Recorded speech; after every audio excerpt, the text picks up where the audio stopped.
अल्लाह को कैसे लोग पसंद हैं? अल्लाह को जी नरम दिल वाले लोग बड़े पसंद हैं, आसानियां देने वाले, रास्ता न रोकने वाले। उनका दर्जन 13 होता है। अगर कोई आता है तो उसको उसकी हक से ज्यादा देते हैं, एहसान करते हैं और उस एहसान को जताते भी नहीं है।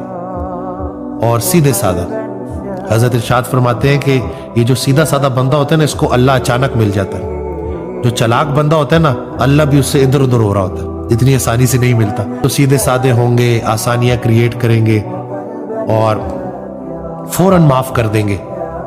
बड़ी से बड़ी गलती को भी फौरन माफ कर देंगे, दिल में उसको नहीं रखेंगे। तो ये वो लोग हैं जो अल्लाह को चाहिए, जो अल्लाह के बंदे हैं, जो इबादुर रहमान है, जो नमाज भी पूरा करेंगे और वादा भी पूरा करेंगे।